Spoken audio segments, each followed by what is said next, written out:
Olá, senhores!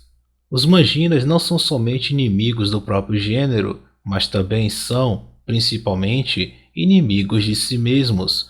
Tudo para eles gira em torno de agradar ao feminino, em detrimento de si mesmos e dos outros homens.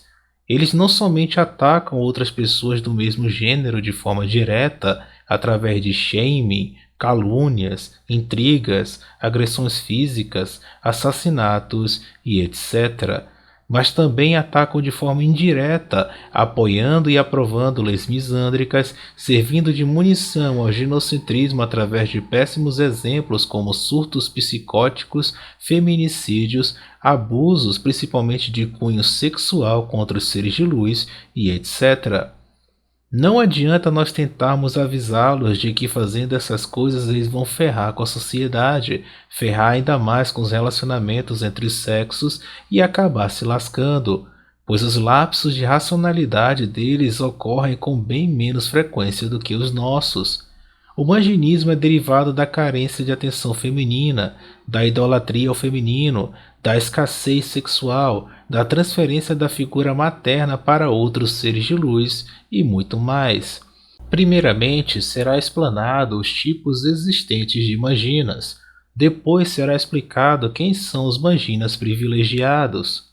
Existem 4 tipos de manginas, e cada um deles tem as suas semelhanças e as suas diferenças, que os fazem serem únicos. Abordarei primeiro as diferenças entre eles.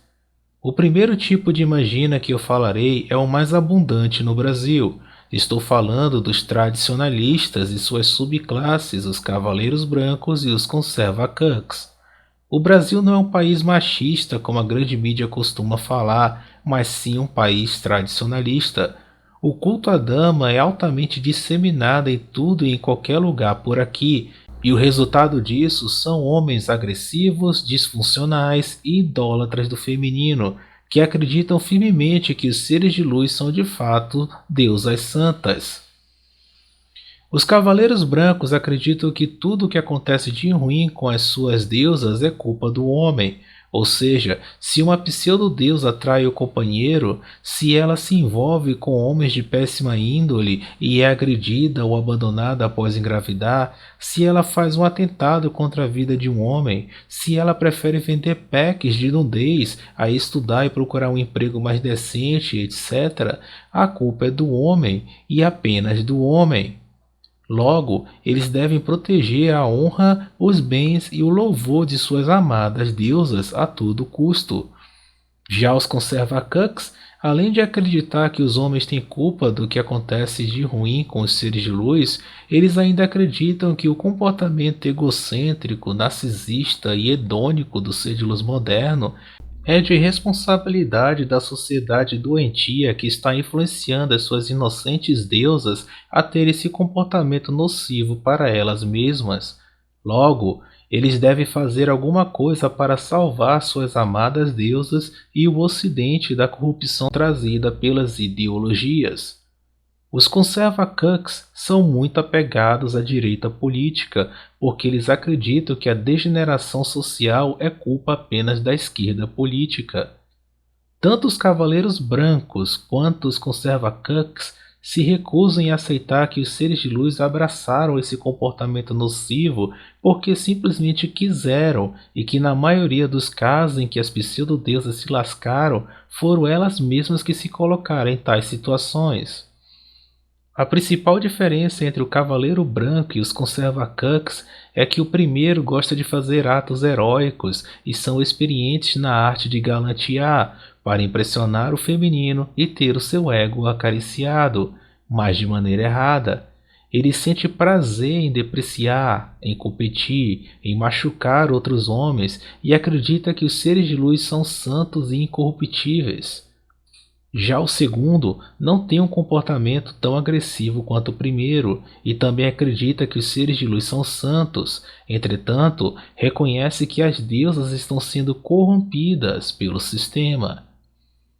Esse tipo de mangina tradicionalista costuma ter surtos psicóticos extremamente perigosos quando se depara com a realidade da natureza feminina, com o fato de sua amada deusa estar interessada ou se relacionando com outro homem, com a necessidade constante de se mostrar ser melhor do que os outros homens, quando vê um outro homem falando sobre a real natureza feminina e etc. O segundo tipo de Imagina é o Capitão Salva-Vadias. O nome por si só já diz o que esse camarada faz.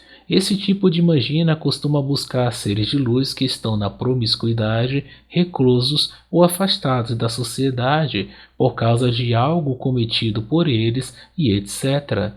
Ele se vê como o Salvador, o Messias desses seres de luz. Aquele que vem para tirar as pseudo-deusas de suas dificuldades e dar a elas uma vida decente. E ao fazer essas coisas, ele acredita que vai se tornar o dono absoluto do amor e do corpo das pseudo-deusas que ele salva. O terceiro tipo de Imagina é o príncipe encantado em busca da donzela. Esse Imagina se julga ser o homem perfeito, capaz de fazer um ser de luz feliz e está em busca constante pela tão sonhada honradinha, que vai amá-lo e retribuir todo o esforço dele em ser o bom moço. Em muitos casos, ele fica apaixonado pela mesma pseudo-deusa por muitos anos e espera ansiosamente pelo dia em que tal deusa irá reconhecer que ele é o homem ideal para ela, e não os Sheds, os Tyrones e os Cafajestes. Ele é o Miqueinha, senhores, o arquétipo masculino cuja nossa sociedade diz ser irresistível aos seres de luz. Esse tipo de Imagina se esforça para ser um bom homem, trabalhador, honesto, responsável e etc. E isso é excelente, mas o problema está no motivo que ele faz isso. Ele não faz isso para se livrar de um caminhão de problemas, mas sim para ser um bom partido para os seres de luz. Como aquelas qualidades masculinas que eu falei anteriormente não são levadas em consideração pela biologia, esse tipo de Imagina fica como um prêmio de consolação e acaba se envolvendo com seres de luz cheios de traumas, criando o filho dos outros, sendo um provedor e um porto seguro onde as espertinhas podem confiar quando o poder de barganha delas começar a diminuir. O quarto tipo de Imagina é o feministo. Esse em particular é o mais humilhante dos Manginas. Esse camarada se desconstrói, abandona toda a sua masculinidade e se enfraquece, acabando por se tornar um ser de luz no corpo de um homem. A dignidade e o respeito próprio são algo que não existem para esse tipo de Mangina. Ele se coloca em situações extremamente constrangedoras e humilhantes, achando que isso irá facilitar o acesso dele ao aparelho reprodutor feminino. Em vários casos, esse camarada costuma se vestir de maneira que parece que ele tem um aparelho reprodutor feminino entre as pernas e não masculino. É o tipo de Mangina bastante apoiado pelas ideologias, pois ele representa a inversão dos polos masculino e feminino, deixando o homem repugnante ao feminino e favorecendo a lesbialização. Os aspectos que todos os tipos de Manginas têm em comum são: primeiro aspecto, provedores. Para compensar que são homens desinteressantes ao feminino, ao mesmo tempo que elevam os seres de luz ao nível divino, tornam-se os pagadores de todas as contas de suas deusas, garantindo todos os luxos possíveis para elas, recebendo o mínimo possível em troca. São um caixa eletrônico ambulante, pois só servem para liberar dinheiro, e transar que é bom, nada. Segundo aspecto, capachos. São humilhados pelas pseudo-deusas e sofrem quietos, por se sentirem inferiores e terem medo de perdê-las. Há casos de homens que apanham feio de suas deusas e ficam quietos como cães sem dono. Terceiro aspecto, cuckolds. São cornos mansos e em muitos casos pensam que todo homem é corno assim como eles são. Geralmente transam bimestralmente e só se agradarem muito as suas deusas. Enquanto isso, elas transam com os Sheds, Tyrones e Cafajestes de uma forma muito louca, fazendo coisas especiais que sempre negam aos seus cônjuges. Quarto aspecto, amiguinhos. Eles são amiguinhos de todas, mas não pegam nenhuma. Fazem favores, graça, pagam coisas, mas quem larga a madeirada são os outros homens. Sempre que o Mangina se declara a elas, recebe como resposta que são muito amigos e que isso poderia estragar a amizade deles. Quinto aspecto: taxistas. Os taxistas são aqueles que ficam levando as pseudo-deusas de um lado para o outro. São vistos como apenas um amiguinho de ocasião que dará carona de graça para elas. Em muitos casos, eles dão carona para elas enquanto o destinatário larga a madeirada nas suas deusas. Sexto aspecto: pagadores de drinks. Os pagadores de drinks são aqueles que, em bares e baladas, não podem ver uma pseudo-deusa que já querem pagar drinks caros para elas. Os caras são tão burros que gastam quase o salário todo em combo com bebida cara e energéticos, e em muitos casos eles veem suas deusas tomando os drinks pagos por eles enquanto elas se agarram com Chad Vader. Sétimo aspecto: padeiros. Os padeiros são aqueles caras que amassa o pão, mas quem come é outro. Ficam no pé da pseudo-deusa, faz tudo por ela, gasta tempo e dinheiro, liga, manda mensagem, vive em função de satisfazer a sua deusa, faz cenas ridículas por ela e etc. Conheço um camarada que pagou um dia de princesa, que é um dia em que um ser de luz fica no salão de beleza se embelezando, para uma pseudo-deusa, que à noite saiu com Tyrone. Oitavo aspecto: cachorrinhos. São obedientes e fazem tudo para agradar as suas deusas, que geralmente são aquelas do tipo mandona. Ela dá ordens para eles na frente de todo mundo e se eles fazem algo errado, ainda toma esporros. Nono aspecto: gados de internet.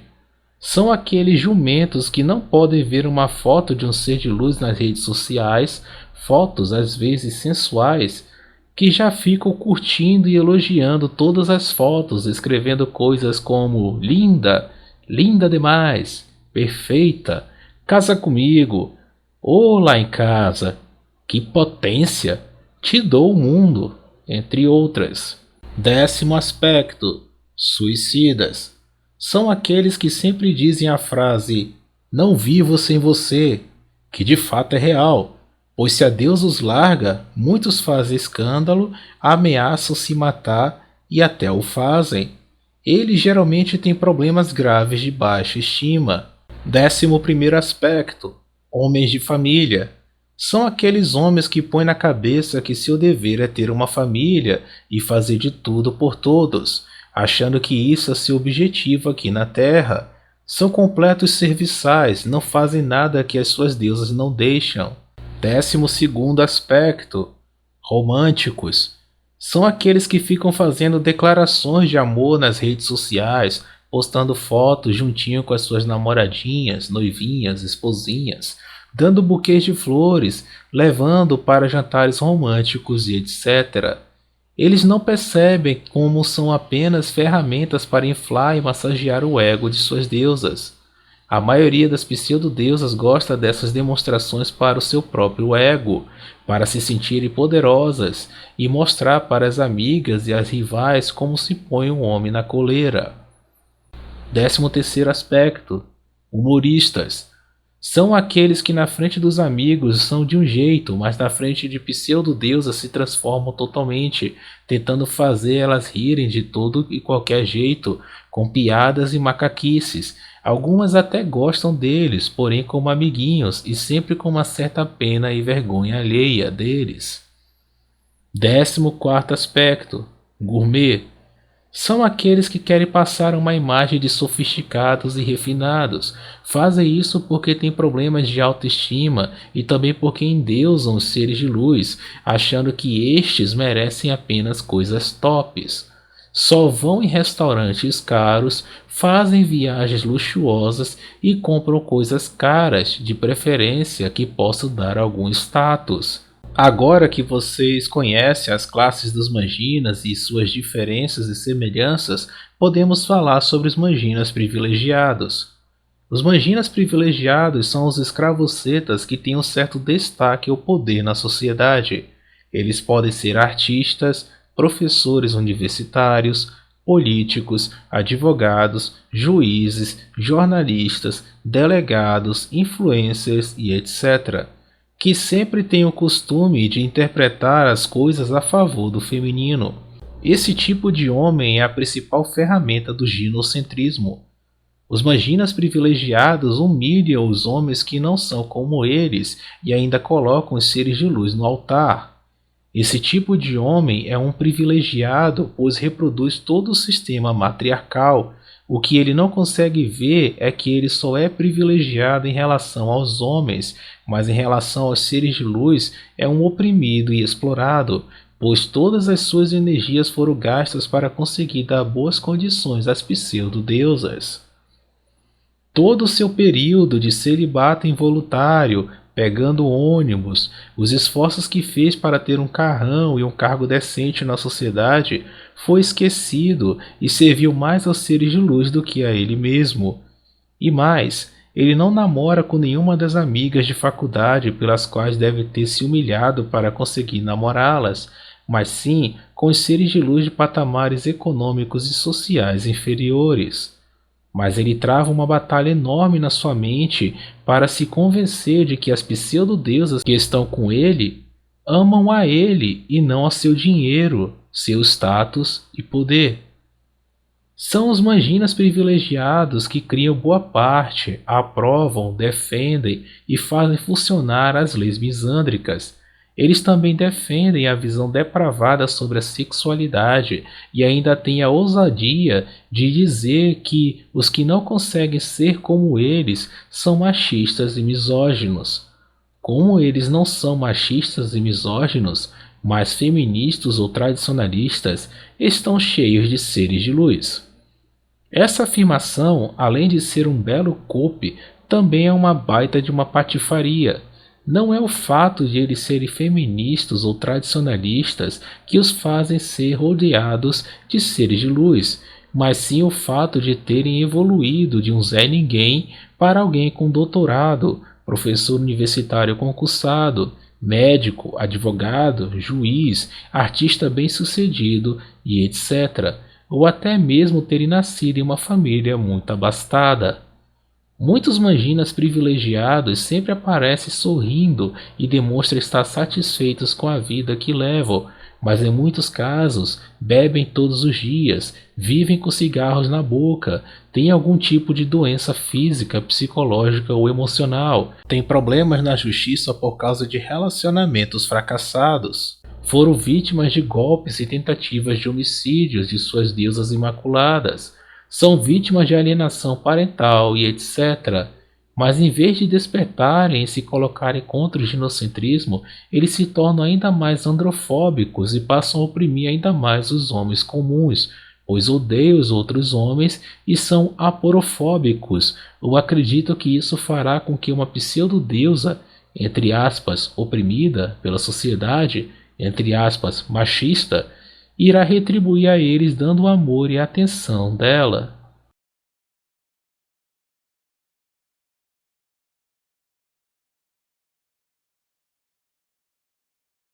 Para disseminar suas ideologias e satisfazer os seus desejos, a elite mundial e o Estado têm que primeiro doutrinar, convencer, comprar ou até mesmo obrigar as pessoas destacadas da sociedade a os ajudarem. Isso é feito com o objetivo de ter as pessoas com algum poder social debaixo de suas asas. É depois disso que o foco vai para o povão. Os manginas privilegiados são a principal ferramenta de uma sociedade ginocêntrica e misândrica. Eles fortalecem o ginocentrismo e são como o carrasco dos homens comuns. Senhores, enfrentar os manginas privilegiados é pura perda de tempo.